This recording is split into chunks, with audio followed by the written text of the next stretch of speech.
I watched my daughter's body hit the water with a splash that silenced 200 wedding guests mid-conversation. The sound echoed across the botanical garden like a gunshot, sharp and shocking in the June afternoon air.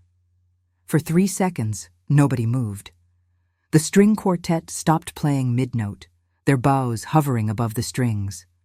The fountain's marble cherub statues seemed to stare down in horror. And Brandon Mitchell, my best friend's son-in-law, stood there with his champagne glass raised high, laughing like he'd just told the world's funniest joke. "Thank you, honey," he called out to his wife Vanessa, who stood frozen near the dessert table, her mouth hanging open. "Maybe that'll teach her to shut up." My daughter Miranda surfaced, gasping for air, her jade silk dress clinging to her like a second skin. Mascara streamed down her face in black rivers. She's 42 years old, a pediatric surgeon who saves children's lives every single day, a woman who's performed emergency heart surgery with hands steady as steel. And she was sitting in a fountain at her own daughter's wedding reception, shoved there by a 32-year-old man-child, because she'd politely asked him to lower his voice during the ceremony. I felt my nails dig into my palms.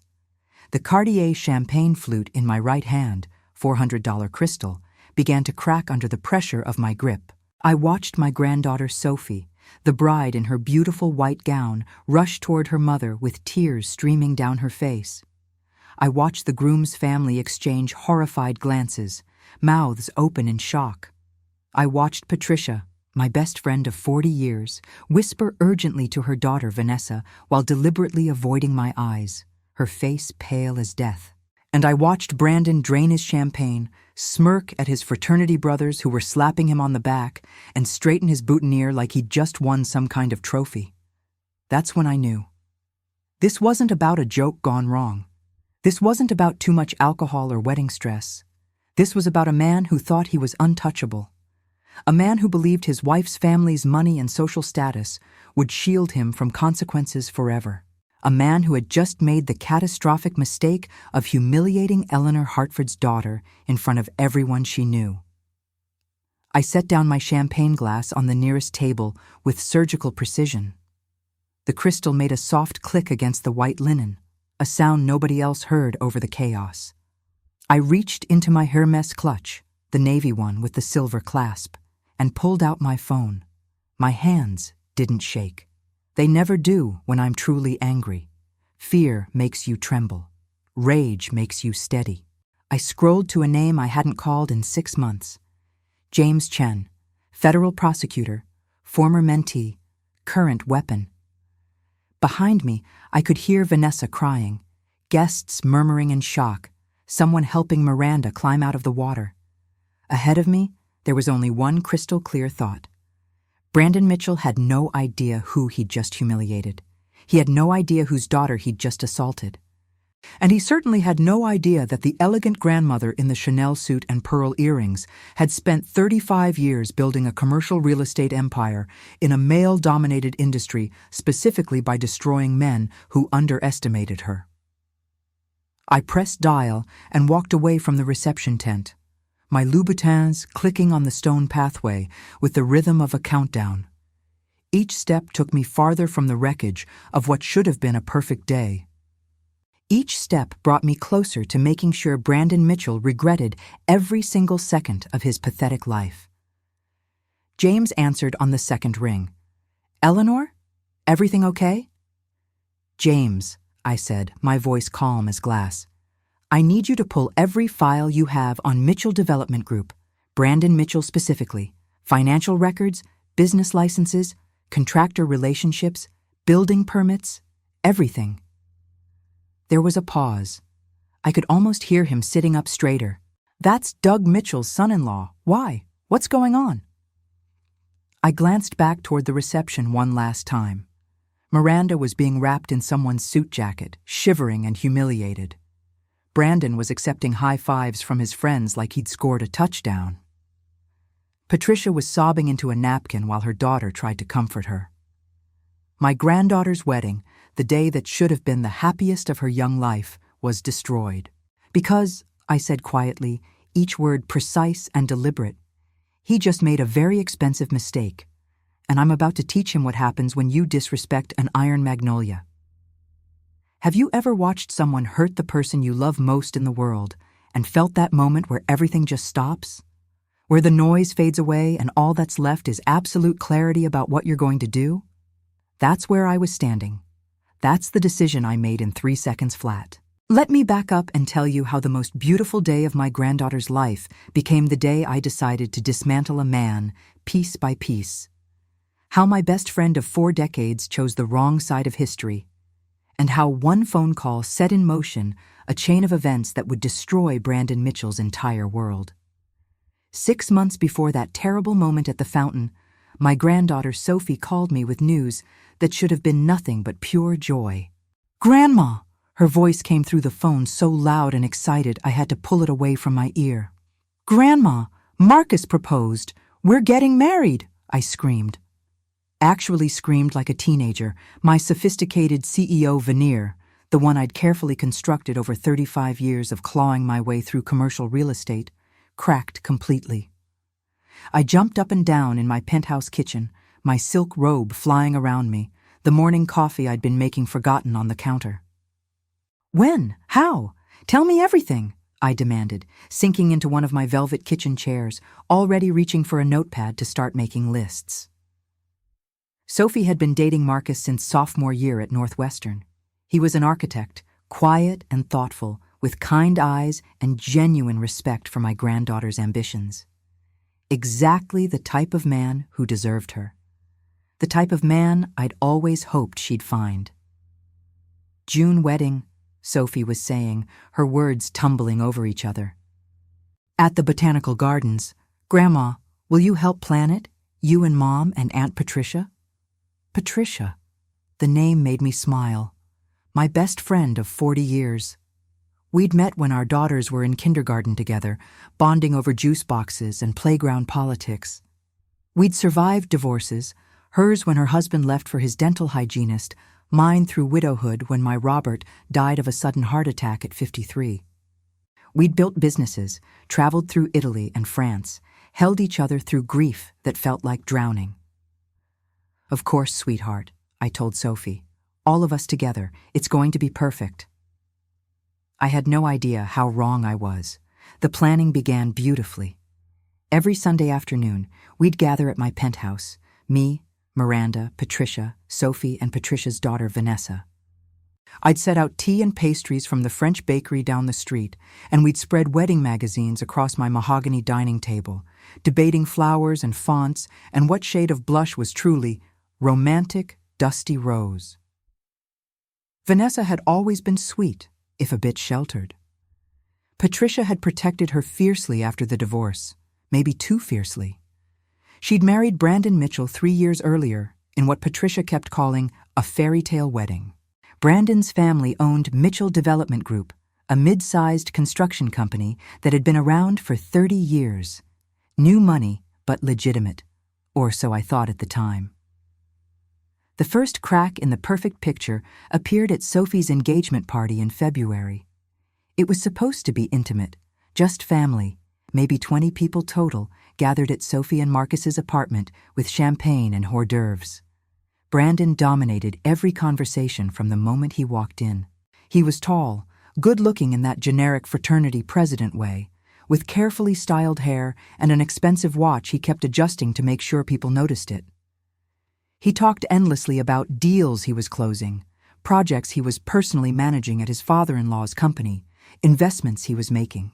When Miranda mentioned a complex pediatric surgery she'd performed that week, a 7-hour operation on a 3-year-old with a congenital heart defect, Brandon actually cut her off mid-sentence. Yeah, doctor stuff," he said, waving his hand dismissively like he was swatting away a fly. "But let me tell you about this commercial property we're flipping in the Riverside district. Now that's impressive. $2 million project, and I'm running point on the whole thing." I saw Miranda's jaw tighten, saw the way her fingers gripped her wine glass just a fraction harder, saw Sophie and Marcus exchange an uncomfortable glance across the room. But Vanessa laughed, that high, nervous laugh that sounded like breaking glass, and Patricia immediately jumped in with, "Brandon's doing so well at the company. Doug is so proud of him. I filed it away. One incident. Maybe he was nervous around Miranda. Maybe professional jealousy. Maybe just poor social skills. I told myself not to judge too quickly. The second incident came at a family dinner in March. We were at an upscale Italian restaurant celebrating Patricia's birthday. The wine was flowing, the conversation warm, everyone relaxed. Until Brandon decided to make a joke. Vanessa had mentioned getting into a minor fender bender that morning in a parking garage. Nothing serious, just a scratched bumper. But Brandon seized on it like a comedian who'd found gold. "Honey, that's why God invented Uber," he announced loudly enough for nearby tables to hear. "So women don't have to parallel park. Am I right?" He looked around for support, grinning. The table went silent. The kind of silence that feels like someone sucked all the oxygen out of the room. Marcus shifted uncomfortably in his seat. Sophie stared at her plate. Patricia's smile froze on her face. Miranda set down her fork with deliberate precision. "That's not funny, Brandon." His grin widened. "Oh, come on, Doc. Can't you take a joke? You're always so serious. Lighten up." "Maybe," Miranda said, her voice cold and sharp as a scalpel. "I'd lighten up if I was surrounded by people with functioning brain cells." I nearly choked on my wine. That's my daughter, brilliant, fierce, and absolutely unwilling to tolerate disrespect. Brandon's face darkened, color flooding his cheeks. His hand tightened around his beer bottle. For a second, I saw something flicker across his expression. Something ugly. Something that made the hair on the back of my neck stand up. But Vanessa grabbed his arm, her fingers digging into his sleeve. "She's kidding. Everyone's kidding. It's all just fun, right? More wine, anyone?" Her voice was too high, too bright, too desperate. Patricia shot me a look across the table. A pleading look that said, "Please don't make this a thing. Please just let it go." Her eyes were begging me, so I let it go. I smiled, raised my glass, and changed the subject to wedding centerpieces. But I watched Brandon for the rest of that dinner, watched how he touched Vanessa's shoulder just a little too firmly when guiding her to stand up. Watched how he checked his phone constantly during conversations with women, but gave his full attention when Marcus talked about architecture and business. Watched how he poured himself drinks without ever offering to refill anyone else's glass. The third incident happened at the bridal shower in April. It was supposed to be women only, an afternoon of champagne and presents and the kind of silly games that Sophie claimed to hate but secretly loved. We'd gathered at Patricia's house, her beautiful colonial with the manicured lawn and the pergola draped in wisteria. Brandon wasn't supposed to be there, but he showed up at the end to pick up Vanessa, walking uninvited through the living room where we'd arranged all of Sophie's gifts. He zeroed in immediately on a gift box that contained lingerie, delicate silk pieces that one of Sophie's college friends had given her. "Well, well, well," he said loudly, picking up a silk nightgown and holding it up for everyone to see. "Marcus, you lucky dog, this is what I'm talking about." Sophie's face turned crimson. The room went silent again, that same suffocating silence. Marcus, who had also just arrived, looked mortified. "Dude, put that down, now." "What? I'm just appreciating quality when I see it. No harm in—" "Brandon." My voice cut through the room like a knife through butter. The voice I'd used in boardrooms when men twice my size tried to bully me. The voice that had made contractors and investors and lawyers back down. "Put it down. Now." Something in my tone made him comply. But he smirked as he dropped the nightgown back into the box. That same smirk I'd seen at the restaurant. That look that said, "I know you think I'm out of line, but what are you going to do about it?" Vanessa scurried over, her face pale, apologizing in a frantic whisper. Patricia touched my arm, her grip tight. "He doesn't mean anything by it, Eleanor. He's just playful. You know how young men are. He's 32, Patricia, not a teenager, and he's not playful. He's disrespectful." I know," she whispered urgently. "But Vanessa's marriage is already struggling. If we make a big scene, if we embarrass Brandon in front of everyone, Vanessa will be devastated. Can we please just get through the wedding? Then we'll address it. I promise. I looked at my best friend's face, saw the fear there, the desperation, the silent plea for me to choose our friendship over my anger, and I made a choice I would come to regret. Fine, I said quietly. We'll get through the wedding. I should have known better. Men like Brandon don't stop. They escalate. And women who enable them, even best friends you've known for 40 years, become accomplices to the damage they cause. The rehearsal dinner arrived, the night before Sophie's wedding, the night before everything fell apart. We were at Marcello's, an upscale Italian restaurant with a private dining room, soft lighting, and 40 of our closest friends and family members gathered to celebrate. Brandon got drunk, not pleasantly tipsy, sloppy, loud, aggressive drunk. During the toasts, after Marcus had given a beautiful, heartfelt speech about loving Sophie since the moment they met, Brandon grabbed the microphone. And let me just say, he slurred, his words running together, it's about time someone in this family married a P. No offense, Sophie, but your mom.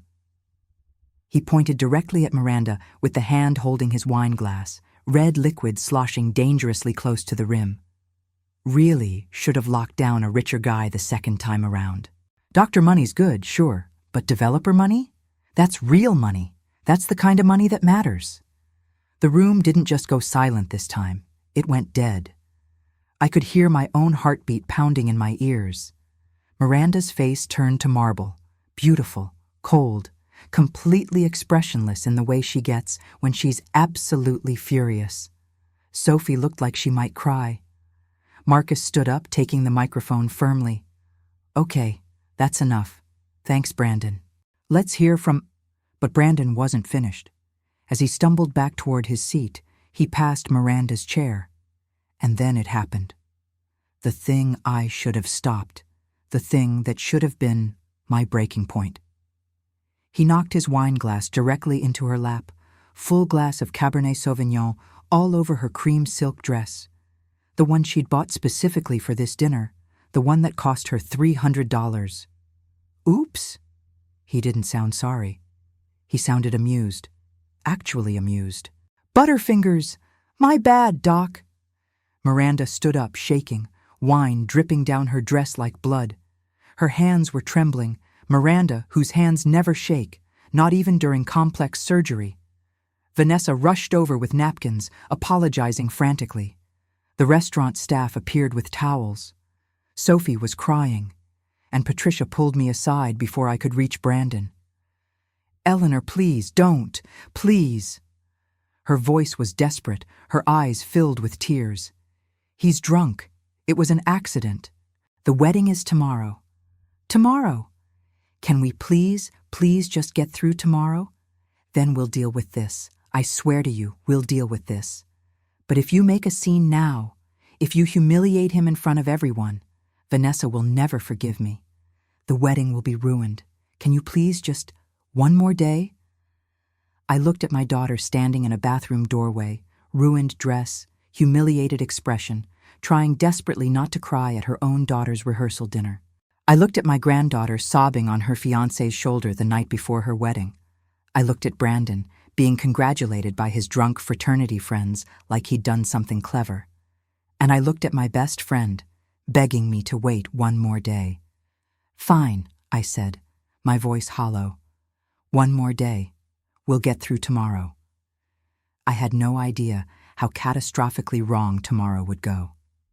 I had no idea that getting through tomorrow would end with my daughter in a fountain and me making a phone call that would destroy lives. But maybe, deep down, I should have known. Because men like Brandon Mitchell don't stop at wine stains. They escalate, they push, they test boundaries until someone finally pushes back. Tomorrow, at my granddaughter's wedding, Brandon was going to learn what happens when you push Eleanor Hartford too far. The wedding day started perfectly. I woke up at 6 in the morning in my hotel suite, sunlight streaming through the floor-to-ceiling windows overlooking the city. The weather forecast promised 75 degrees and clear skies, absolutely perfect for an outdoor June wedding at the Botanical Gardens. I ordered room service, took my time with my makeup, and slipped into my navy Chanel suit with the pearl buttons. The one that made me feel powerful, elegant, in control. I had no idea how much I'd need that feeling of control by the end of the day. The ceremony itself was beautiful. Sophie looked absolutely radiant in her wedding gown, all ivory lace and delicate beading that caught the afternoon light like captured stars. Marcus cried when she walked down the aisle, actually cried, tears streaming down his face with no shame at all. That's when I knew Sophie had chosen well. A man who isn't afraid to show emotion, who loves openly and honestly, is worth his weight in gold. I sat in the second row, Miranda on one side of me, Patricia on the other. My daughter looked stunning in a jade silk dress that brought out the green in her eyes. She'd covered the wine stain from last night with a smile and grace, the way she always did. That's Miranda. She could be bleeding internally, and you'd never know it from looking at her face. Patricia kept glancing at Vanessa and Brandon, who sat 3 rows back. I caught her checking over her shoulder at least a dozen times during the ceremony. Monitoring, worrying. I should have paid more attention to that. The ceremony went off without a hitch. Sophie and Marcus exchanged vows they'd written themselves, promises about partnership and respect and growing old together. The officiant pronounced them married. They kissed. Everyone applauded. For exactly 45 perfect minutes, everything was exactly as it should be. Then we moved to the reception area. The Botanical Gardens had transformed their largest outdoor pavilion into something from a fairy tale. White tents with flowing fabric, thousands of tiny lights strung overhead like stars, round tables covered in blush linens with towering centerpieces of roses and peonies. A string quartet played soft classical music near the dance floor. A fountain with marble cherubs stood at the center of the garden courtyard, water cascading gently over the tiers. That fountain. God, I'll never be able to look at a fountain the same way again. The cocktail hour started smoothly. Waiters circulated with champagne and hors d'oeuvres. Guests mingled, complimenting Sophie and Marcus, taking photos in front of the flower walls.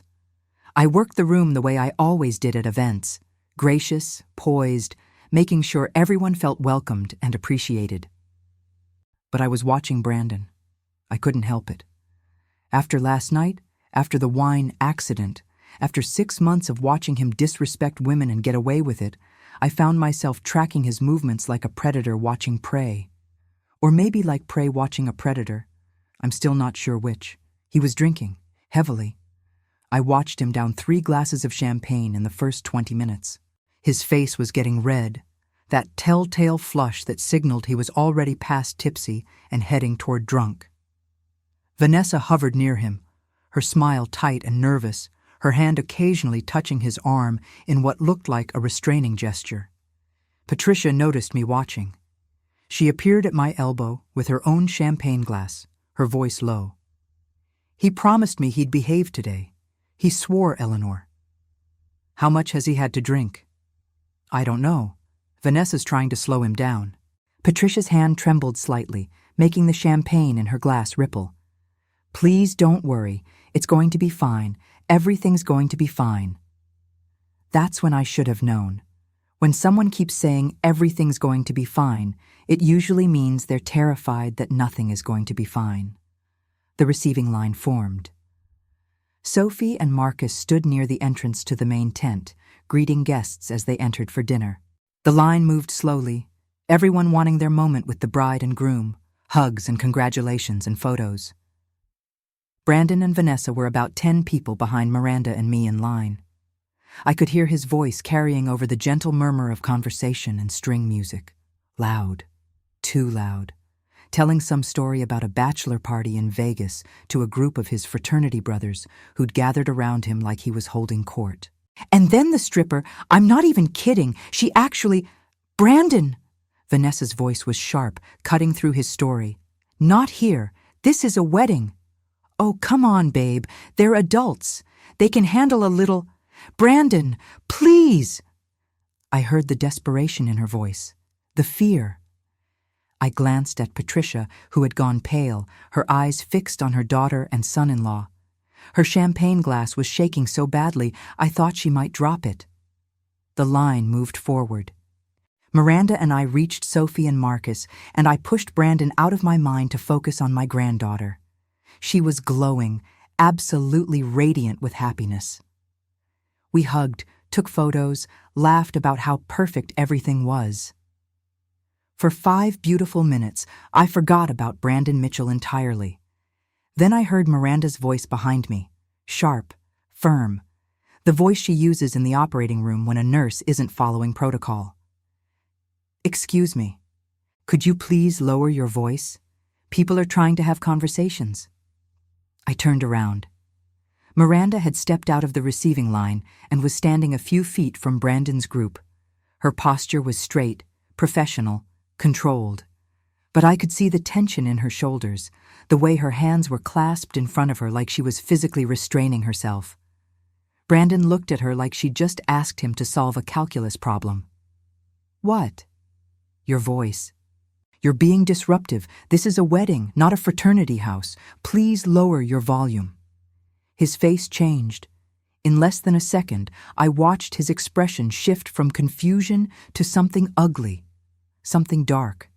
His eyes narrowed, his jaw clenched. The red flush on his cheeks deepened to almost purple. "Are you seriously tone policing me right now, Doc?" He took a step toward her. "At a wedding? You're telling me to quiet down at a party?" "I'm asking you to be respectful of the event and the other guests." Miranda's voice stayed calm, but I heard the steel underneath. That Hartford steel that runs through both of us. "You're being loud and inappropriate. Just bring it down a notch." Time seemed to slow down. I saw Vanessa reach for Brandon's arm, saw Patricia start moving toward them, her face stricken. Saw several guests turn to watch, conversations dying mid-sentence.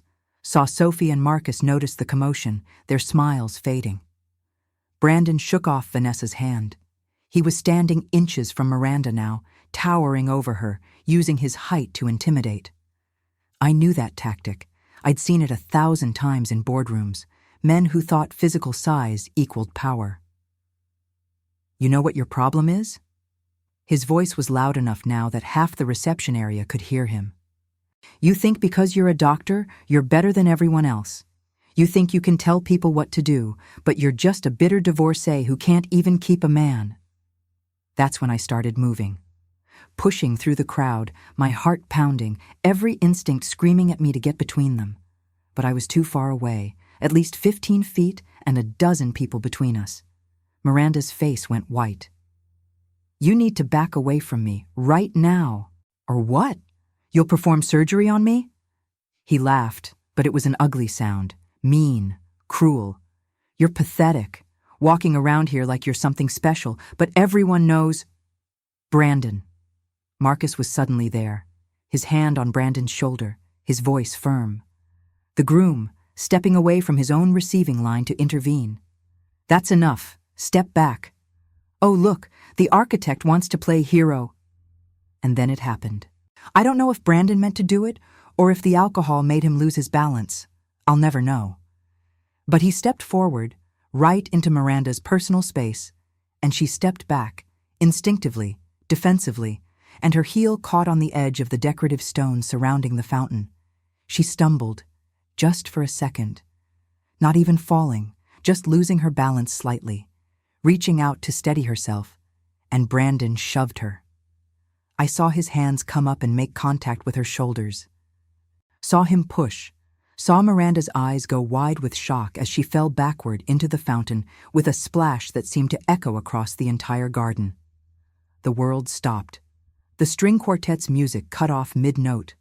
Conversations died instantly. 200 wedding guests froze in place, champagne glasses halfway to lips, forks suspended over appetizer plates. The only sound was the fountain water, continuing its gentle cascade over the tears, completely oblivious to the woman now sitting in it. Miranda surfaced, gasping, water streaming down her face. Her jade silk dress was plastered to her body. Her carefully styled hair hung in wet ropes around her shoulders. Mascara ran down her cheeks in black streaks. Her shoes had come off, floating in the fountain water like abandoned boats. And Brandon stood there, his champagne glass still in his hand, a smile spreading across his face.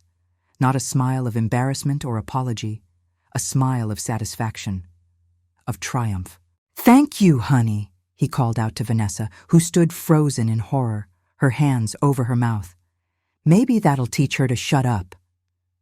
His fraternity brothers laughed. Actually laughed, like they were watching a comedy show instead of witnessing assault. One of them clapped Brandon on the back. Another raised his beer bottle in a mock toast. I felt something crack inside my chest. Something fundamental and irreparable. It wasn't just anger. Anger is hot and explosive. This was cold, Arctic. The kind of cold that preserves things perfectly so they can be studied and dissected later. My nails dug into my palms. The Cartier champagne flute in my right hand began to crack under my grip. I could feel the crystal spider webbing under the pressure, but I couldn't make my hand relax. Sophie was running toward her mother, her wedding dress billowing around her like a white cloud, tears already streaming down her face. Marcus was right behind her, his expression thunderstruck. Guests rushed forward to help. Someone grabbed towels from the catering table. Someone else offered a suit jacket. Patricia appeared at my elbow, her face ashen. Eleanor, please, I'll talk to him. I'll make him apologize. Please don't. Don't what, Patricia?" My voice came out flat, dead. "Don't react to watching your son-in-law assault my daughter at my granddaughter's wedding? Don't be upset that he just humiliated a 42-year-old surgeon in front of 200 people? What exactly am I not supposed to do?" I know, I'm so sorry. But if we make a scene..." "He already made the scene, Patricia. He pushed my daughter into a fountain and then laughed about it. I'll handle it. I promise, I'll handle it. Just please don't do anything right now." "You're upset. You're angry, I understand. But please..." I looked at my best friend of 40 years, really looked at her. And I saw what I'd been refusing to see for months. She wasn't going to handle it. She never was.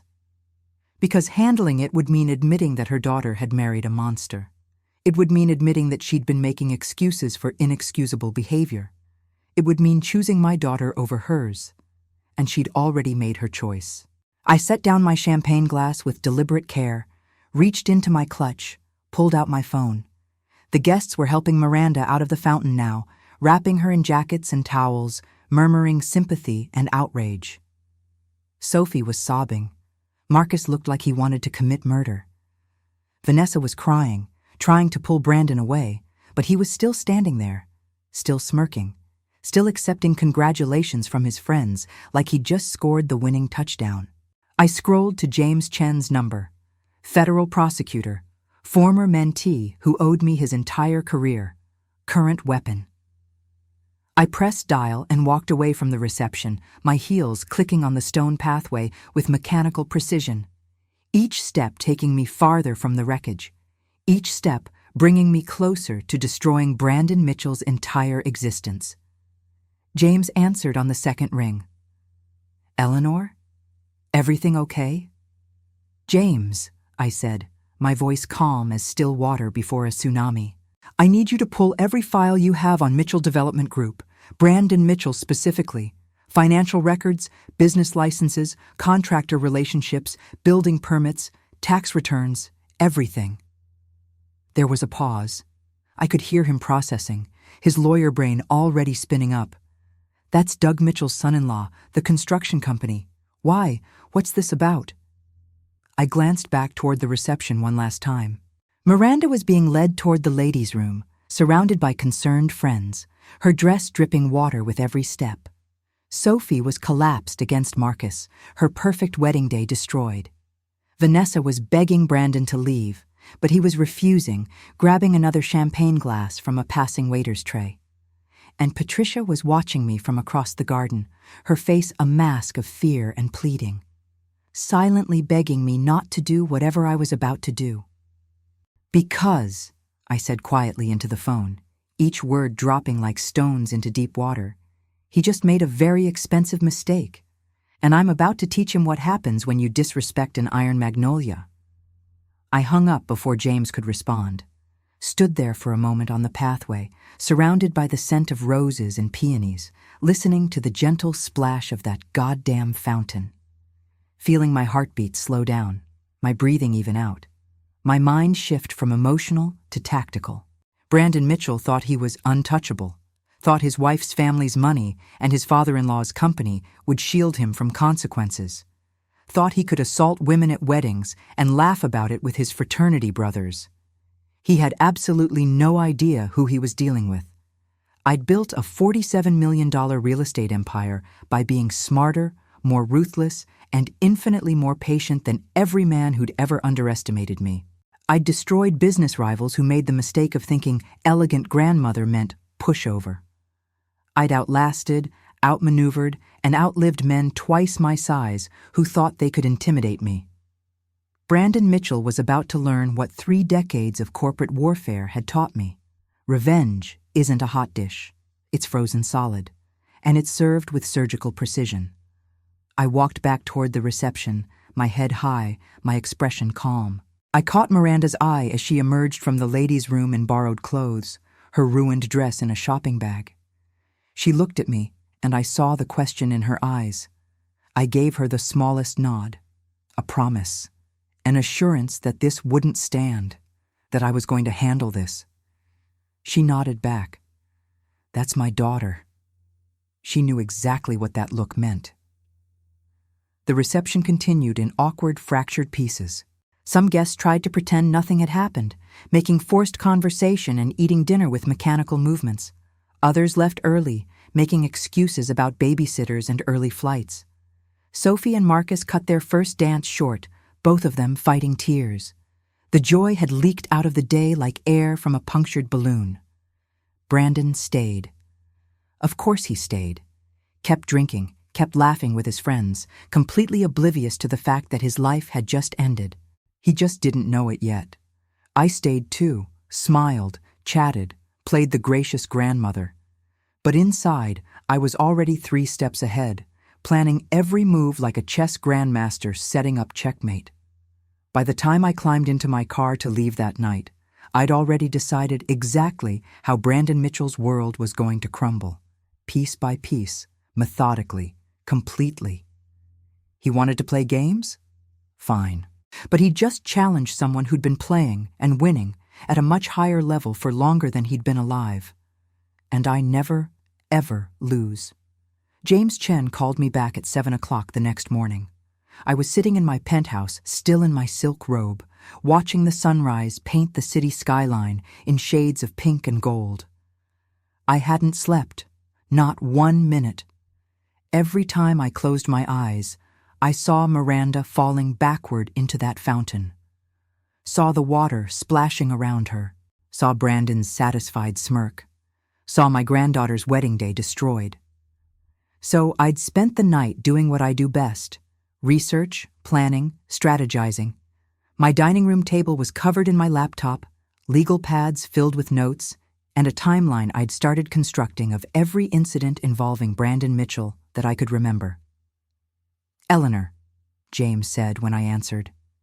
His voice had that tight quality that meant he'd found something.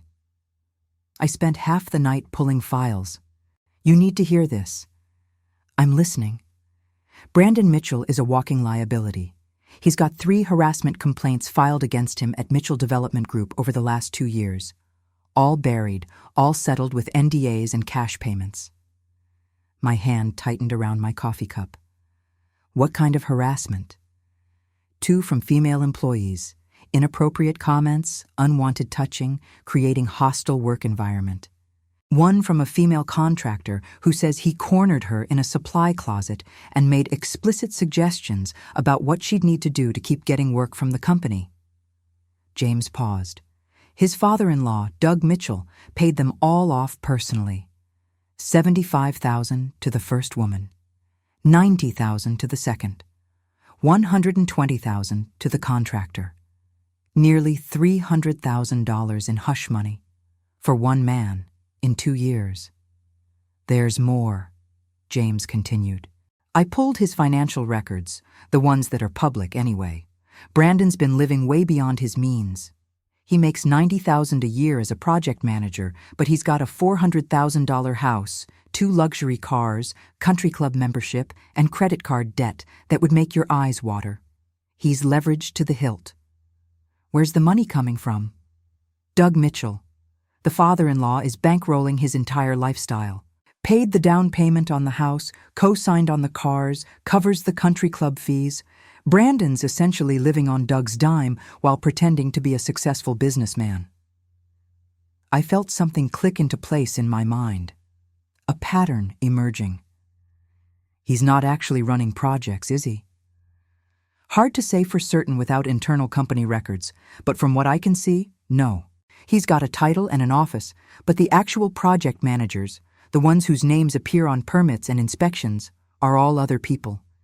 Brandon's name is on the payroll and the business cards, but I can't find evidence of him actually doing substantive work. A vanity position. Doug Mitchell had given his son-in-law a fake job to keep his daughter happy, and Brandon had parlayed that into an entire false identity as a successful developer.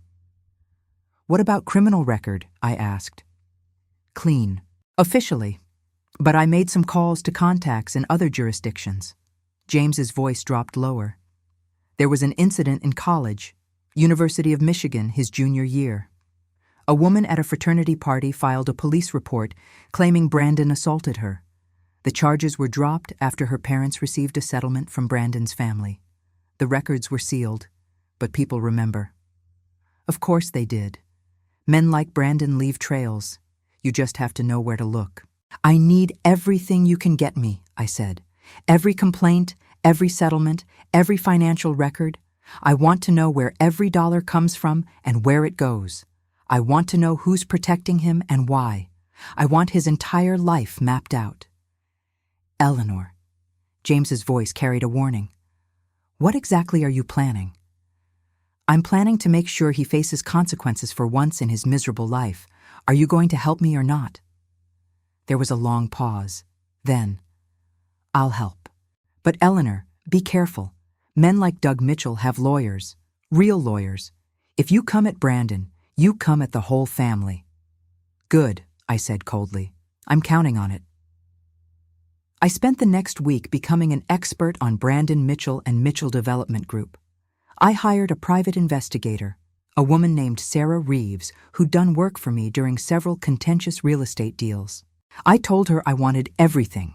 Financial records, phone records if she could get them legally, witness statements from former employees, documentation of every settlement. This is personal, Sarah observed when I laid out what I wanted. She was in her 50s, sharp-eyed and thorough, with 20 years of experience in corporate investigation. Very personal, I confirmed. He assaulted my daughter at my granddaughter's wedding, in front of 200 witnesses. Sarah's expression hardened. I've got 2 daughters myself. Give me 2 weeks. I'll find everything there is to find. While Sarah worked, I did my own digging through public records and my extensive business network. Mitchell Development Group had been in business for 32 years, built by Doug Mitchell from the ground up. Solid reputation, decent work, no major scandals. But in the last 3 years, since Brandon joined the company, there'd been a pattern of complaints from subcontractors about late payments, disputes over quality standards, and allegations of corners being cut. I called an old colleague who'd worked with Mitchell Development on a commercial project 2 years ago. Doug Mitchell is old school, Tom told me over lunch at his club. Honest, hard-working, built his business on integrity. But his son-in-law? Tom shook his head. That kid's a disaster. Showed up to exactly 2 meetings on our project, spent both of them on his phone, contributed nothing. Doug assigned a real project manager to actually handle the work, but Brandon got to take credit. Why does Doug keep him around? His daughter, Vanessa, is Doug's only child, the light of his life, And she's desperately in love with Brandon for reasons nobody can understand. Doug tried to fire him once, about a year ago, and Vanessa threatened to cut her father out of her life completely. So Doug keeps paying, keeps covering, keeps pretending Brandon is a valuable employee. The picture was becoming clearer. Brandon was a parasite, living off his father-in-law's money and reputation while contributing nothing. And Doug Mitchell was trapped, choosing his daughter's happiness over his business integrity. But that wasn't the worst of it. Sarah called me on day 10 of her investigation. "Eleanor, you need to sit down for this." I was already sitting in my home office, but I set down my pen and gave her my full attention. "Tell me." "Brandon's not just living beyond his means. He's actively stealing from Mitchell Development Group. I found evidence of at least 6 instances over the past 18 months where he authorized payments to shell companies for subcontractor work that was never performed. The money went into accounts he controls." My breath caught. "How much?" "At least $250,000 that I can prove. Probably more that's buried deeper. He's been skimming from his own father-in-law's company." Embezzlement. Not just harassment, not just assault, but actual financial crimes. Felonies that could send him to prison. Does Doug know? I don't think so. The amounts are small enough to hide in a company that does millions in annual revenue. And Brandon's been careful to spread it out over different projects, different accounts. Someone would have to be specifically looking for it to find it. Sarah paused. "Eleanor, this is federal prosecution territory. If you bring this forward, it's not just going to embarrass Brandon, it's going to destroy Mitchell Development Group's reputation. Doug Mitchell could lose everything." "Doug Mitchell chose to enable an abuser and a thief," I said coldly. "He made his choice. Now he lives with the consequences."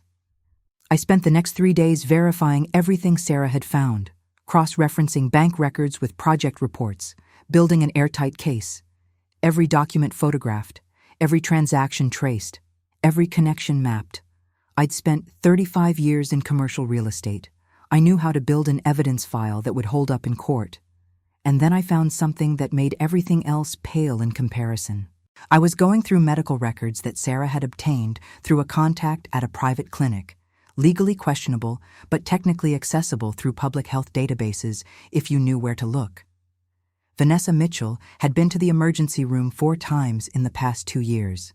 Once for a sprained wrist, once for bruised ribs, once for a concussion she claimed came from falling downstairs, once for a miscarriage at 12 weeks.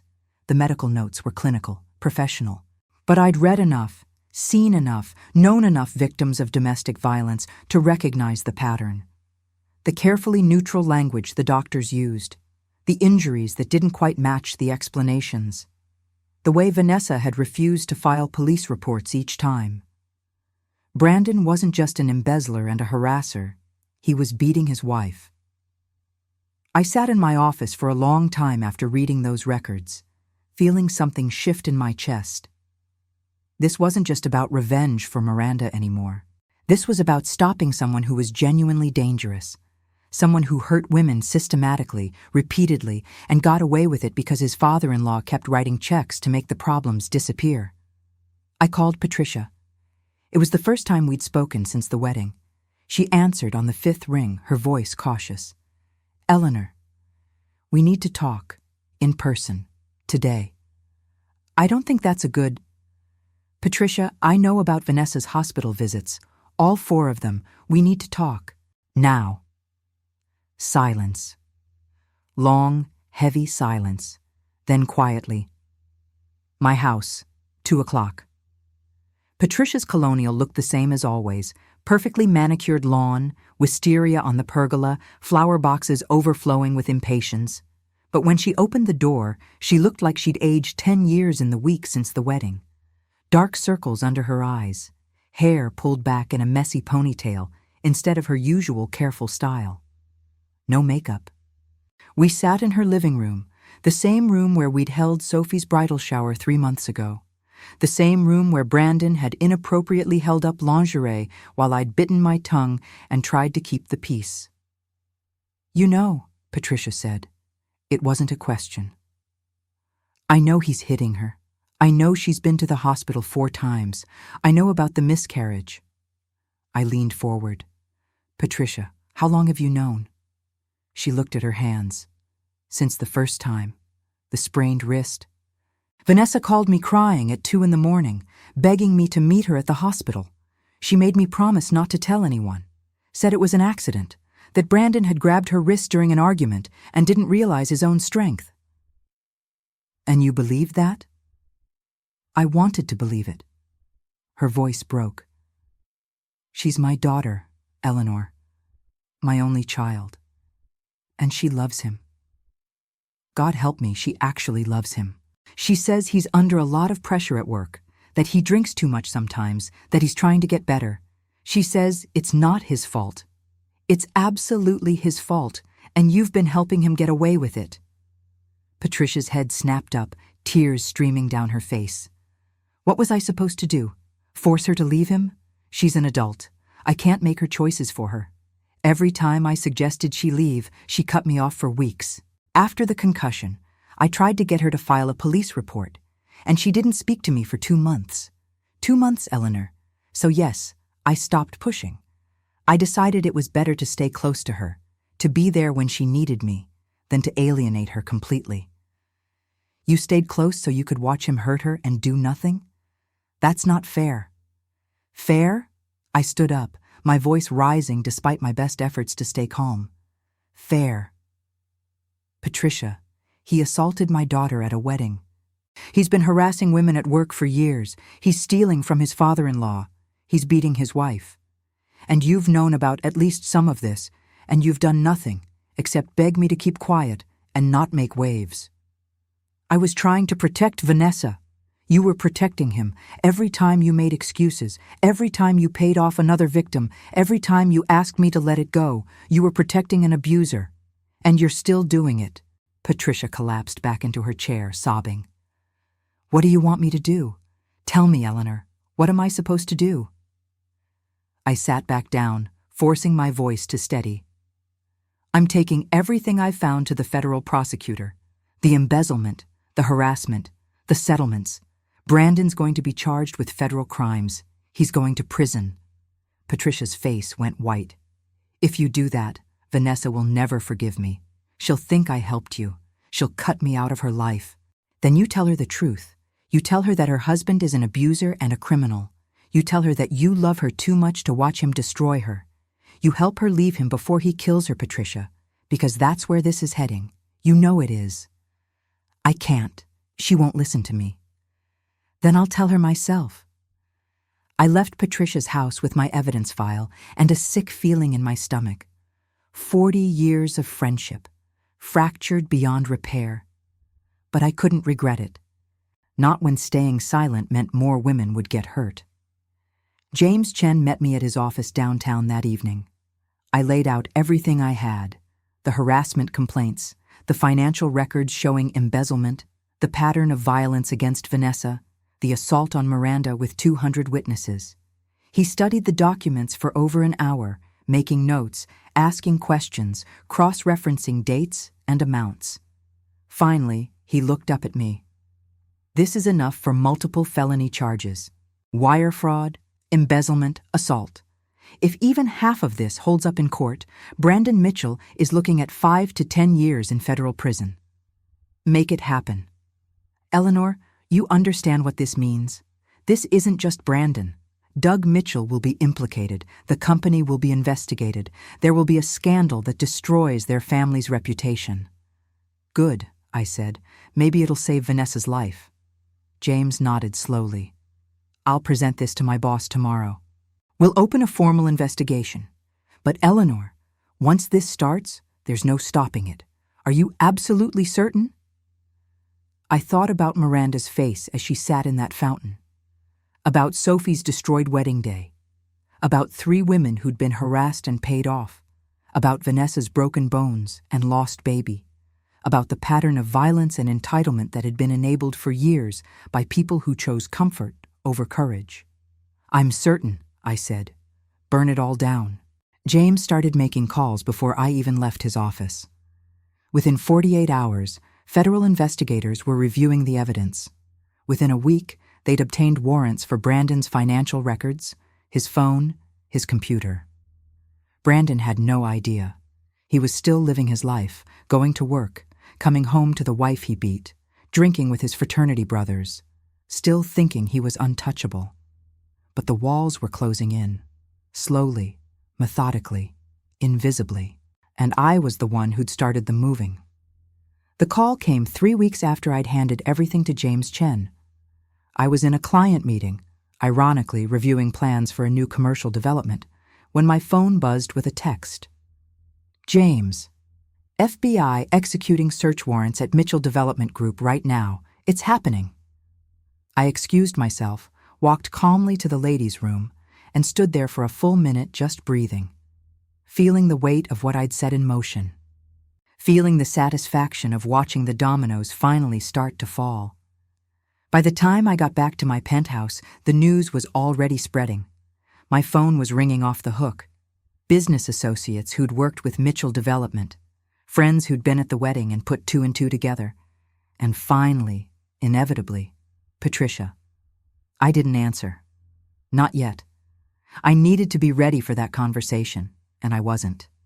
Not quite. Instead, I called Sarah Reeves. Are you watching the news? Channel 7 has a helicopter over Mitchell Development right now, she said. I could hear the satisfaction in her voice. FBI agents carrying out boxes, Doug Mitchell being escorted to a car. It's beautiful, Eleanor. Absolutely beautiful. What about Brandon?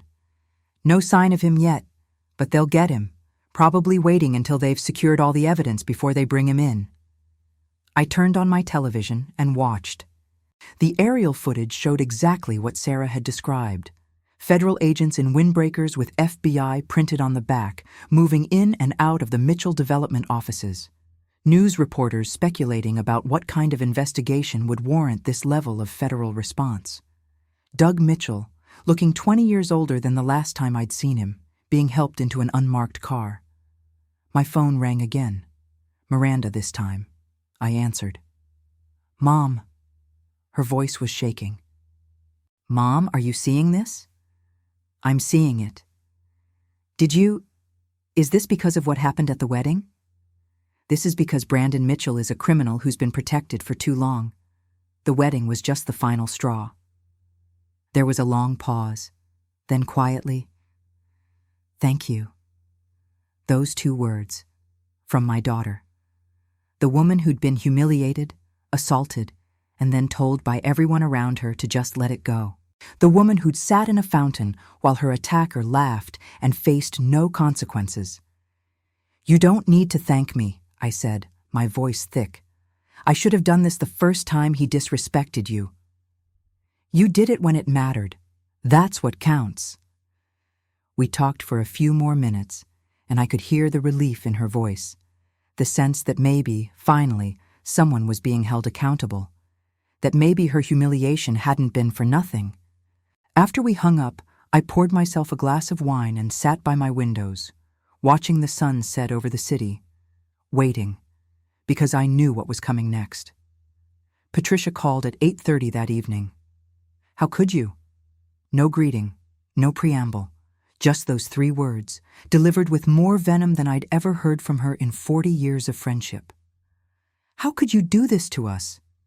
I didn't do anything to you, Patricia. I reported crimes. That's all.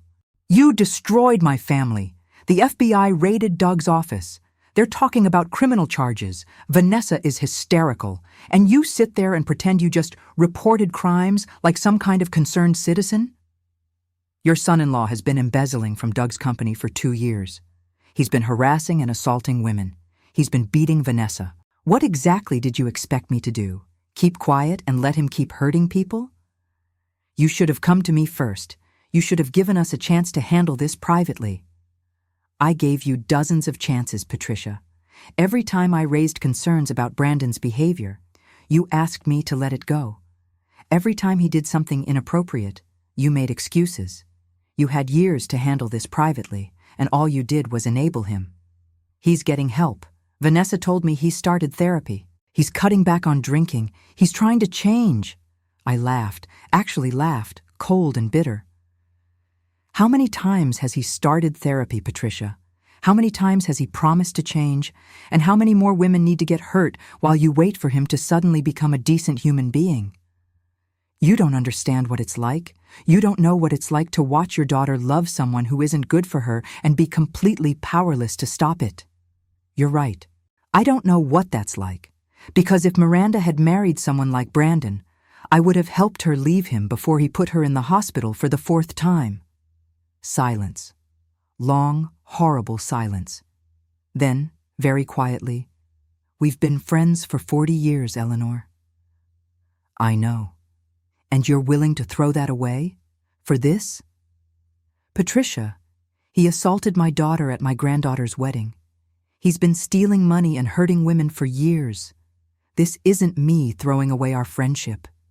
This is me refusing to sacrifice my daughter's dignity and other women's safety to preserve a friendship with someone who's been choosing her son-in-law over doing what's right. I will never forgive you for this. I can live with that. She hung up. I sat there holding the phone, feeling the weight of 40 years of memories crumbling. Birthday parties and graduations, late-night phone calls when we couldn't sleep, trips to Europe and lazy Sunday brunches. All of it turned to ash because she'd chosen to protect an abuser and I'd chosen to stop him. It hurt. God, it hurt more than I'd expected.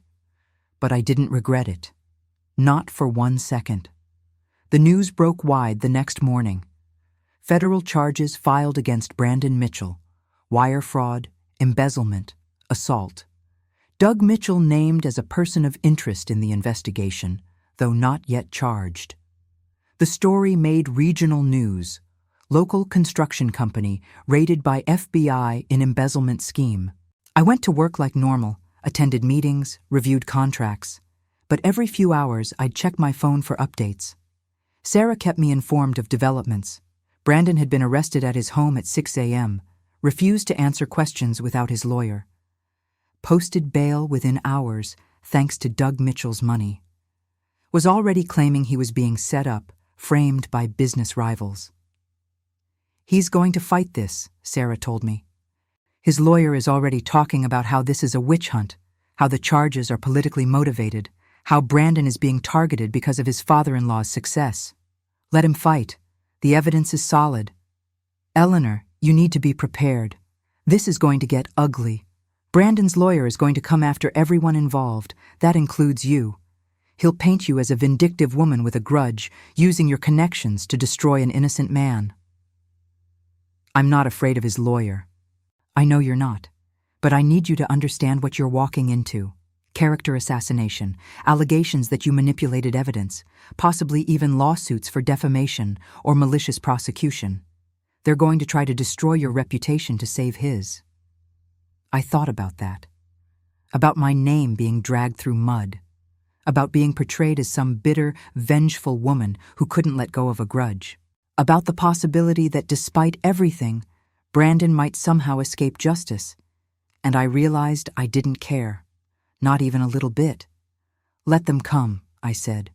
I've been fighting men like Brandon in boardrooms and courtrooms for 35 years. I'm not going to stop now.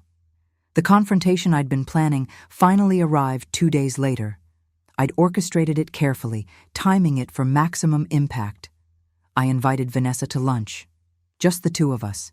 Neutral territory, a quiet restaurant downtown where we could talk privately. She came, though I could see the reluctance in every line of her body. She looked terrible.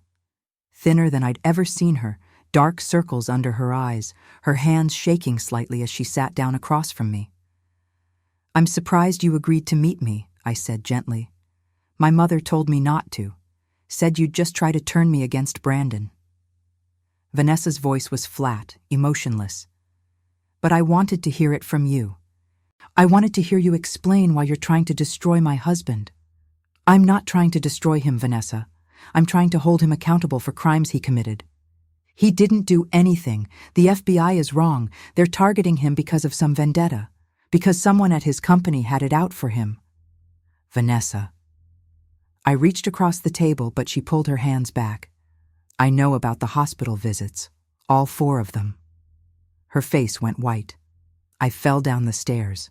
The doctors said, the doctors documented injuries consistent with being struck, bruises in the shape of fingers, broken bones from defensive wounds, a miscarriage caused by blunt force trauma to your abdomen. Stop it. Just stop. I know you love him. I know you want to believe he can change. But Vanessa, he's going to kill you. Maybe not today, maybe not this year, but eventually one of these accidents is going to be fatal. Tears were streaming down her face now. You don't understand. He's under so much pressure. Work is stressful, and my dad expects so much from him, and he drinks sometimes to cope, but he's getting help. He promised me he'd get help. How many times has he promised? She didn't answer, just sat there crying, her whole body shaking. I brought you these, I said quietly, sliding a folder across the table. Medical records, police reports from the women he harassed, financial records showing the money he stole, evidence of every crime he's committed. You deserve to know the truth about the man you married. I don't want to see this. I know, but you need to. She stared at the folder for a long moment. Then, slowly, she opened it. I watched her face as she read through page after page, watched the denial crumble, watched the reality sink in, watched the moment she finally understood what everyone around her had been trying to tell her for years.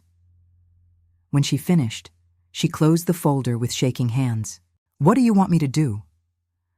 I want you to save yourself, leave him, file for divorce, let the legal system do what it needs to do, and start building a life where you don't have to be afraid. He won't let me leave. He won't have a choice. I've already spoken to a lawyer who specializes in domestic violence cases. She's prepared to represent you for free. We can get you a restraining order, help you move somewhere safe, make sure you're protected. Vanessa looked at me with hollow eyes. My mother will never forgive me. Your mother will have to make her own choices, but you deserve to live, Vanessa. You deserve to be safe, and you deserve better than a man who hits you and blames you for making him do it. She left without taking the folder. But she didn't say no. That was something. That was a start. I drove home that evening feeling the weight of everything I'd done. The investigation I'd triggered. The friendship I'd destroyed. The empire I was helping to dismantle. And I felt peace. Real, genuine peace. Because for the first time in months, I'd stopped letting fear and politeness and the desire to keep everyone happy prevent me from doing what was right. Brandon Mitchell was going to face justice, and I was the one who'd made it happen. The confrontation I'd been both dreading and anticipating came exactly 5 weeks after the FBI raid. I was having breakfast in my penthouse, coffee and toast, the morning news playing quietly in the background, when my doorman called up. Mrs. Hartford, there's a Brandon Mitchell here to see you. He's quite insistent. Should I send him away? My heart rate didn't change. I'd been expecting this. Men like Brandon always need to confront the person they blame for their downfall. It's never their own actions, never their own choices. It's always someone else's fault. Send him up, David, but stay close to the phone. If I don't call you within 15 minutes, call the police. Yes, ma'am. And, Mrs. Hartford, I'll be watching the elevator. Good man. I stood up, smoothed my cashmere sweater, and walked to my door. When the knock came, I checked the peephole first. Brandon stood there alone, no Vanessa beside him. He looked rough, unshaven, red-eyed, wearing wrinkled clothes that suggested he'd been up all night. Good. Let him be uncomfortable. I opened the door but didn't step aside. Brandon! We need to talk. His voice was tight, controlled, but I could hear the rage underneath. I don't think we have anything to discuss.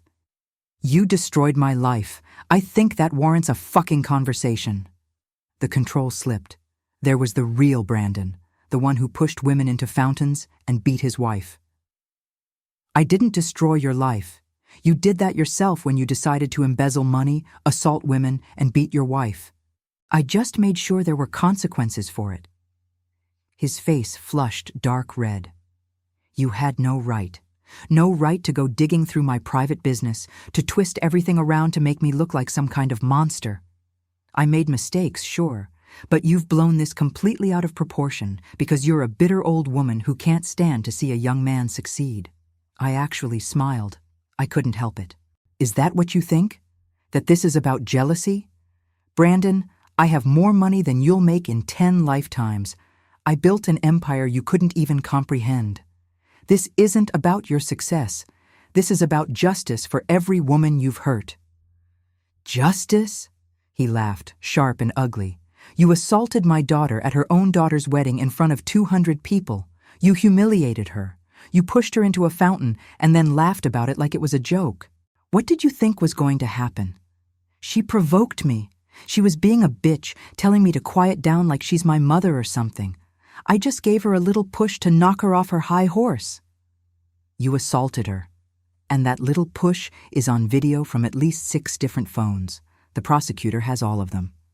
His expression flickered, just for a second, uncertainty crossing his face. Those videos don't prove anything. They prove assault. They also prove you have a pattern of violence against women. Combined with the harassment complaints, the evidence of abuse against Vanessa, and the testimony from multiple witnesses, you're looking at serious prison time. Vanessa won't testify against me. She loves me. Vanessa filed for divorce 3 days ago, and yes, she's cooperating with prosecutors.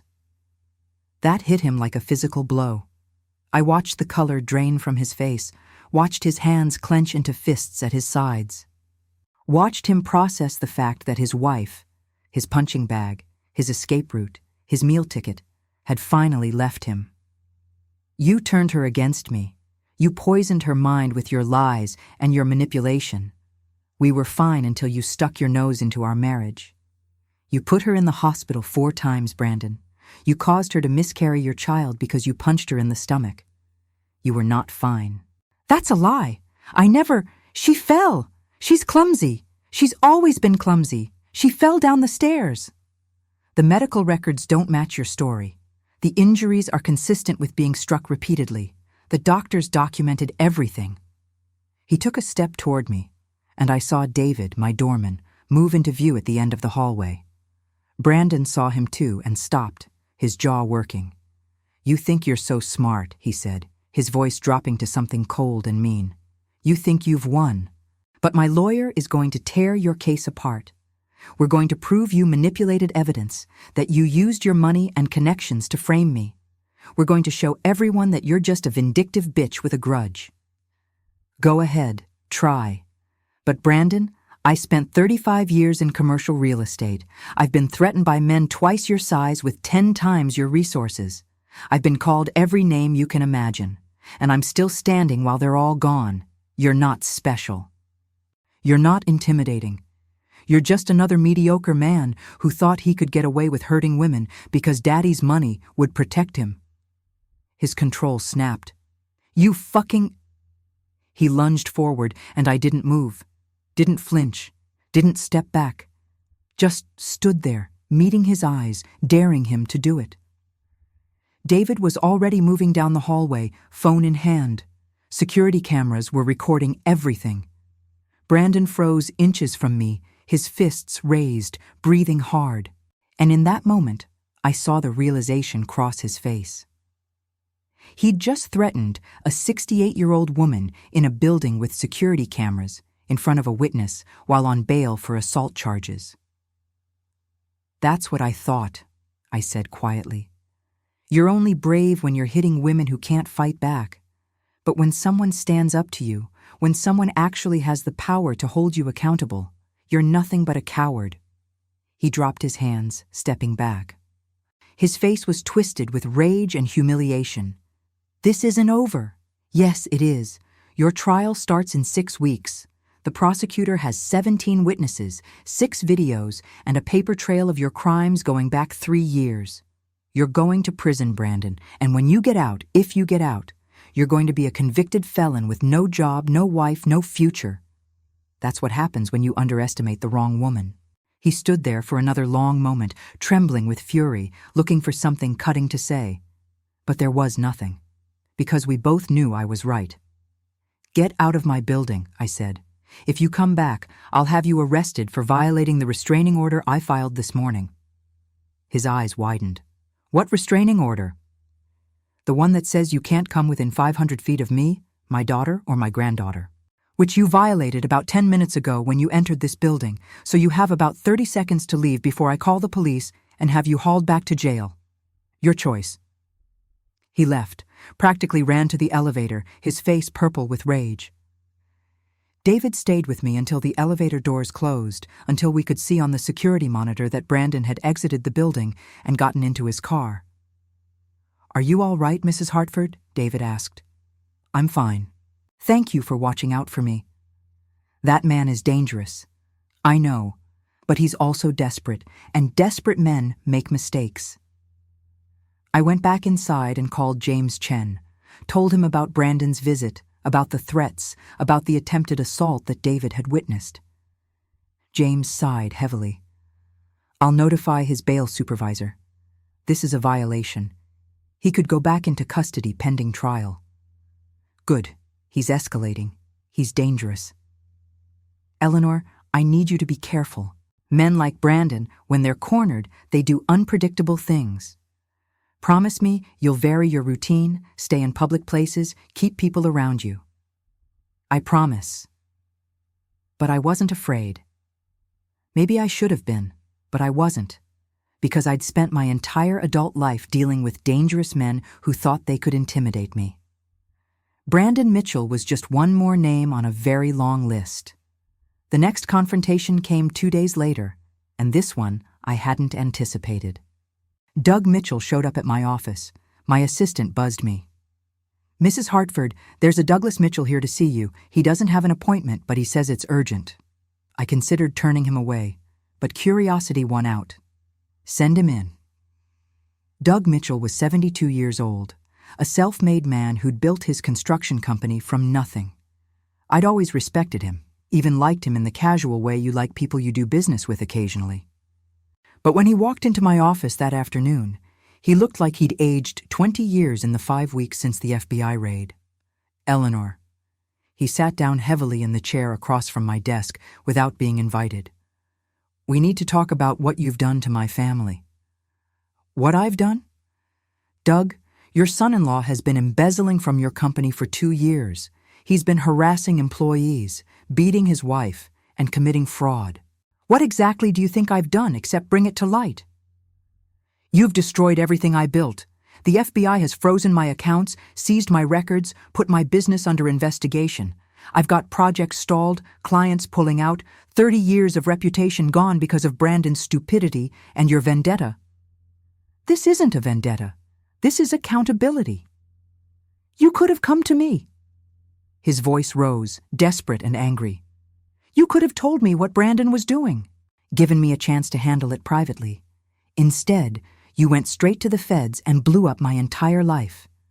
I did come to you, Doug, indirectly, through Patricia, multiple times.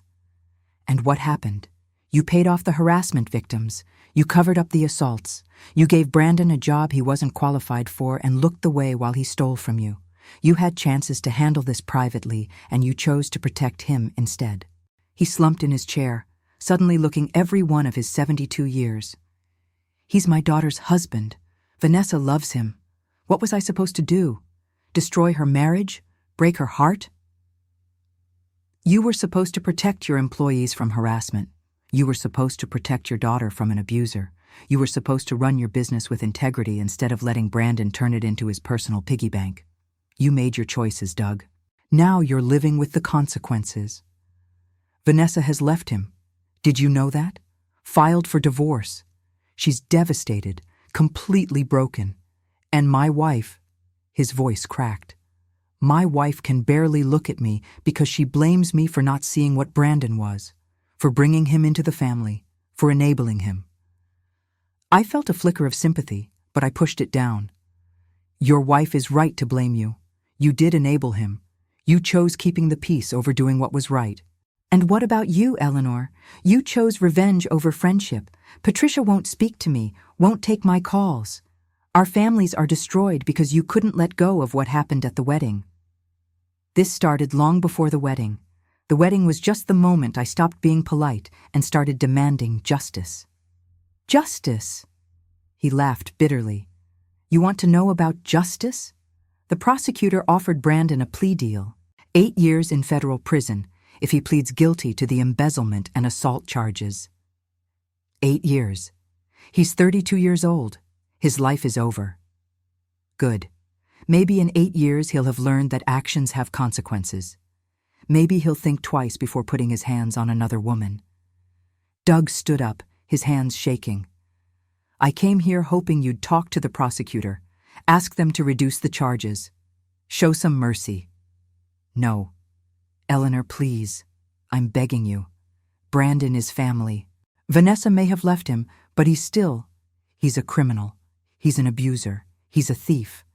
And I will not lift one finger to help him escape the consequences of his own choices.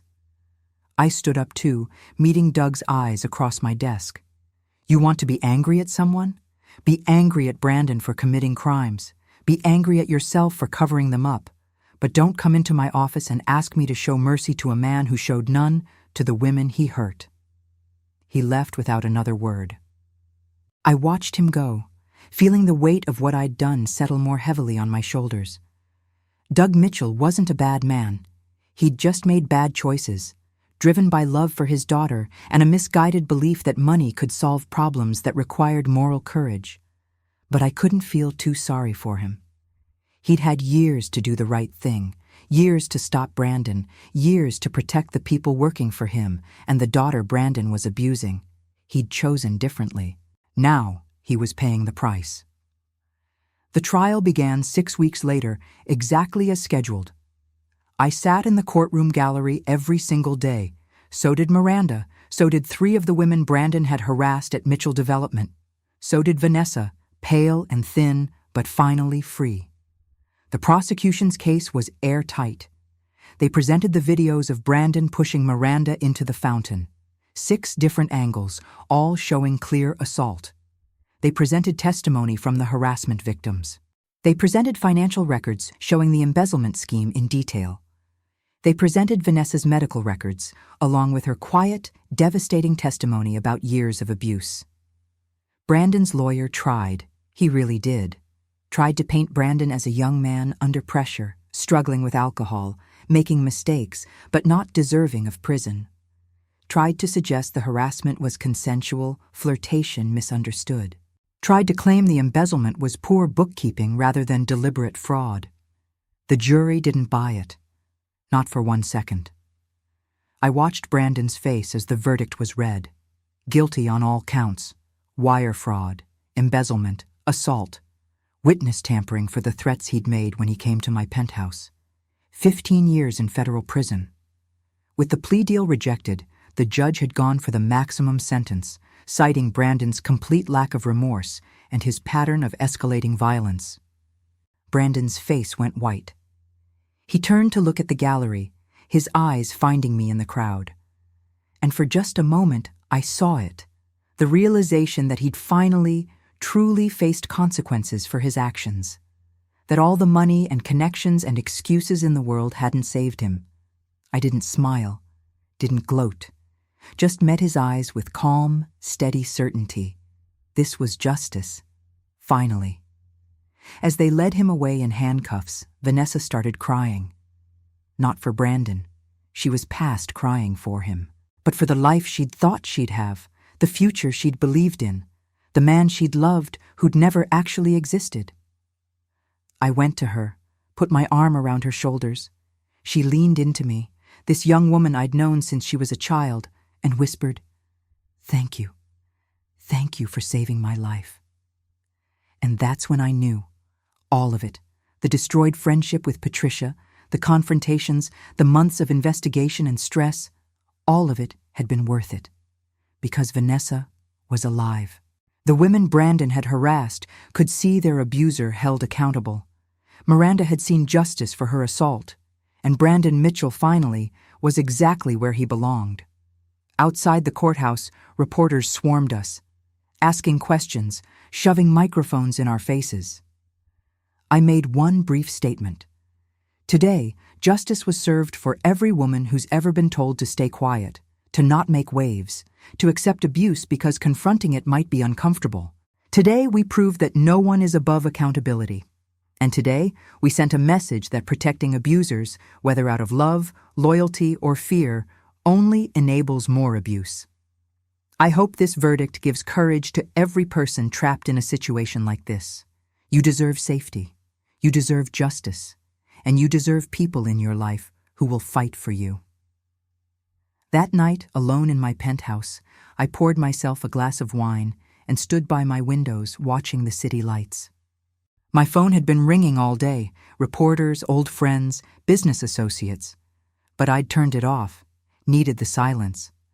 I thought about Patricia, wondered if she was watching the news, wondered if she understood yet that I'd done what she couldn't, prioritized Vanessa's safety over Vanessa's comfort. Wondered if she'd ever forgive me. I thought about 40 years of friendship, gone in the space of 3 months, and I thought about Vanessa, alive and free, about Miranda, vindicated, about 3 women who'd been harassed getting to see their abuser sent to prison. Would I do it again, knowing what it would cost? Yes, 1,000 times yes. Because some things are more important than keeping the peace. Some things are worth fighting for, even when the fight destroys everything around it. Justice is one of those things. And I would burn down 1,000 friendships to protect the people I love. 6 months after Brandon's sentencing, I woke up in my new house by the ocean. I'd sold the penthouse 3 months earlier. Too many memories, too many ghosts of the woman I'd been before everything changed. The ocean house was smaller, quieter. A cottage in a beach town 2 hours north of the city. White walls, huge windows overlooking the water, a porch where I could sit with my morning coffee and watch the sunrise paint the waves gold and pink. It was exactly what I needed. I walked out onto that porch in my robe, coffee cup warm in my hands, and breathed in the salt air. The beach was nearly empty this early, just a few joggers and one woman walking her dog. Peace. Actual, genuine peace for the first time in what felt like years. My phone buzzed. A text from Miranda. "Breakfast this Sunday? I want you to meet someone." I smiled. Miranda had started dating again. A cardiologist she'd met at a medical conference. From everything she told me, he was kind, respectful, everything Brandon Mitchell wasn't. I was happy for her, proud of her for being willing to trust again after everything she'd been through. Me. I'd love to. Your place or mine? Miranda. Mine. I'll make those blueberry pancakes you love. Another text came in, this one from Sophie. A photo of her and Marcus on a hiking trail somewhere, both of them grinning at the camera, her hand resting on a barely visible baby bump. Sophie. 12 weeks today, Grandma. Baby Hartford Chen arriving in March. I felt tears sting my eyes. Happy tears this time. A great-grandchild. A new generation. A fresh start for our family, untainted by the darkness of what we'd been through. The legal aftermath had taken months to fully resolve. Brandon was serving his 15-year sentence in a federal prison in Pennsylvania. He'd tried appealing, claiming his trial had been unfair, that he'd been railroaded by a vindictive prosecutor and manipulated evidence. Every appeal had been denied. Doug Mitchell had avoided criminal charges. The prosecutors determined he'd been willfully blind, but not actively complicit in the embezzlement. But his company never recovered. The scandal had destroyed his reputation. Clients disappeared. Projects dried up. He'd been forced to sell Mitchell Development Group to a competitor for a fraction of what it was worth. Last I heard, he and his wife had moved to Florida, trying to rebuild their lives away from the wreckage. Vanessa was doing better. Not great.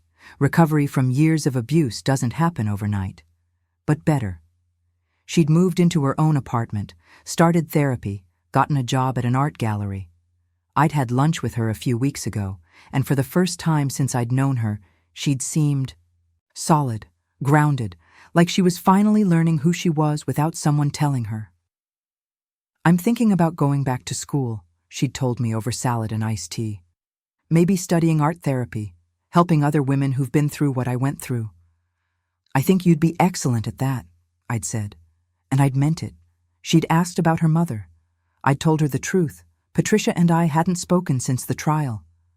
Vanessa had nodded, sadness flickering across her face. "She still blames you, you know. Says you destroyed our family." "I know. But you saved my life." Vanessa's eyes had filled with tears. "If you hadn't done what you did, I'd probably be dead by now. Or still with him, still letting him hit me, still making excuses.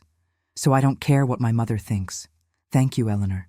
Thank you for loving me enough to do the hard thing." Those words had stayed with me, replayed in my mind during the quiet moments when I questioned whether I'd done the right thing, whether the cost had been too high. I thought about Patricia more than I wanted to admit. 40 years of friendship doesn't just disappear because you stop talking. I'd catch myself reaching for my phone to call her when something funny happened, or when I needed advice, or when I just wanted to hear a friendly voice. Then I'd remember, and the loss would hit me all over again. I'd heard through mutual friends that she was struggling, depressed, angry, feeling like everyone had abandoned her. Her daughter had sided with me. Her husband was barely speaking to her because she'd enabled Brandon for so long. Her social circle had fractured. She'd lost nearly as much as Doug had, just in different ways.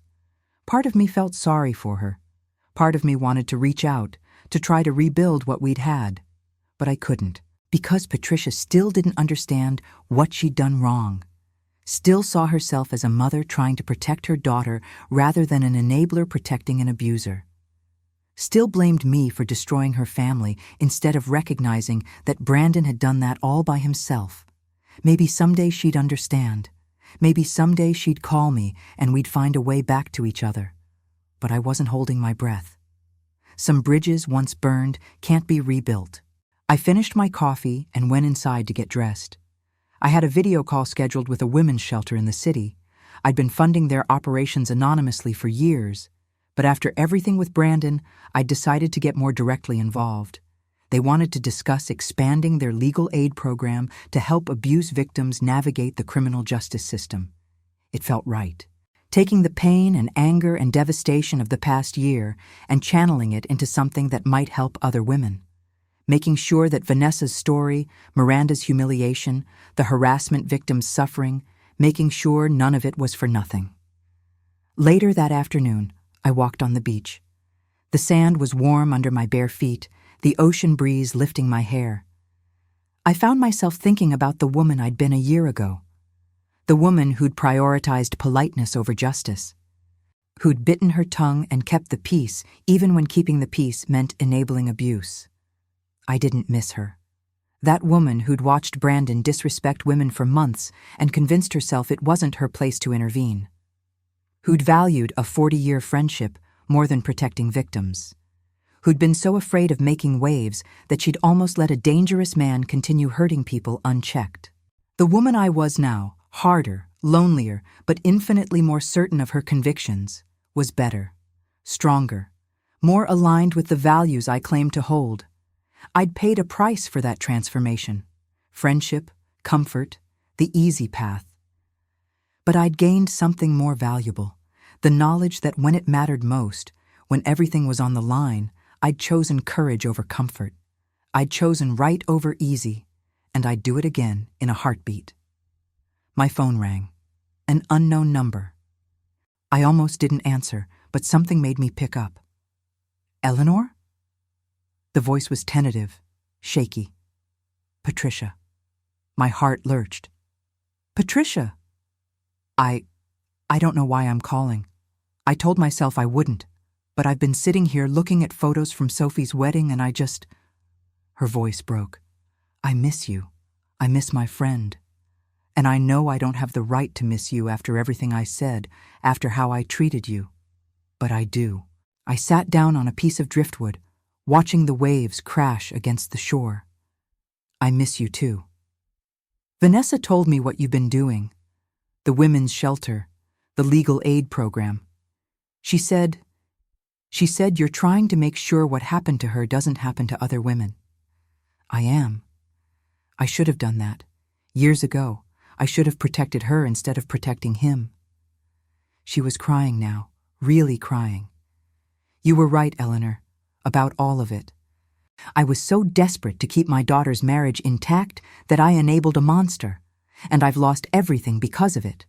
My daughter barely speaks to me. My husband resents me. My best friend won't take my calls, and I did it all to myself. Patricia, no, let me finish. Please, I need to say this. She took a shaky breath. I'm sorry. I'm so sorry for asking you to stay quiet, for prioritizing Brandon over Miranda, for choosing my comfort over everyone's safety, for blaming you when all you did was what I should have done years ago. You were the better friend, the better person, and I was too blind to see it. I felt tears rolling down my own cheeks. Thank you for saying that. Can you ever forgive me? I thought about that. About 40 years of friendship. About the woman who'd held me when my husband died, who'd celebrated my successes and mourned my failures, who'd been there for every major moment of my adult life until she wasn't. And I thought about the woman who'd asked me to stay silent while my daughter was humiliated, who'd made excuses for an abuser, who'd chosen wrong when it mattered most. Could those two people be the same? Could I forgive one without excusing the other? I don't know, I said honestly. I want to, but Patricia, I need to know you actually understand what you did. Not just that you lost things because of it, but that what you did was fundamentally wrong. I do understand. It took me months, and therapy, and Vanessa spelling it out for me in words I couldn't ignore.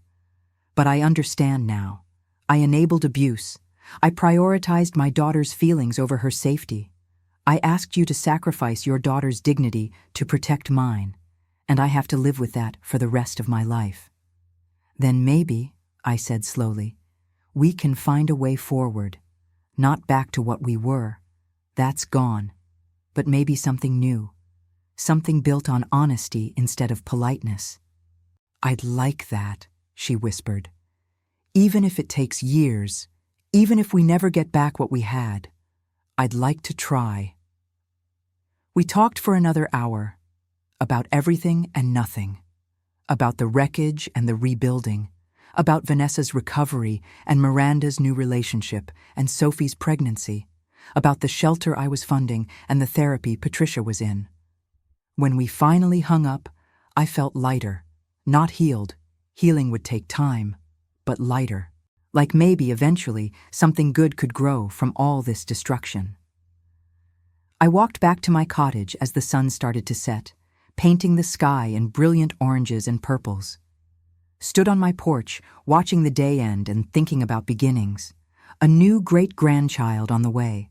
A daughter who was learning to trust again, a young woman freed from her abuser, a friendship that might, someday, be rebuilt into something stronger. And me. 68 years old, standing in a beach cottage I'd bought with money I'd earned, looking at an ocean that stretched to the horizon, knowing I'd done the hardest thing I'd ever done and survived. More than survived. Thrived. I'm Eleanor Hartford. I built a $47 million empire in an industry that tried to crush me. I've outlasted, outmaneuvered, and outlived every man who ever underestimated me. And when someone hurt my family, I didn't stay quiet. I didn't keep the peace. I brought down justice like a hammer. If you've ever been told to stay silent, to not make waves, to accept abuse because confronting it might be uncomfortable, I'm here to tell you. Don't listen. Speak up. Fight back. Demand accountability. You deserve safety. You deserve justice. And you deserve people in your life who will burn bridges to protect you. Because some things are worth fighting for, even when the fight costs everything. And you are one of those things. Thank you for listening to my story. If it resonated with you, if you've experienced something similar, please share your story in the comments. You're not alone. None of us are alone. And together, We're stronger than any Brandon Mitchell who tries to break us. Subscribe if you want to hear more stories like this. Stories of courage, of women who refuse to stay silent, of justice, finally, prevailing. And remember, you are never too old, too tired, or too polite to stand up for what's right. Trust me, I'm living proof.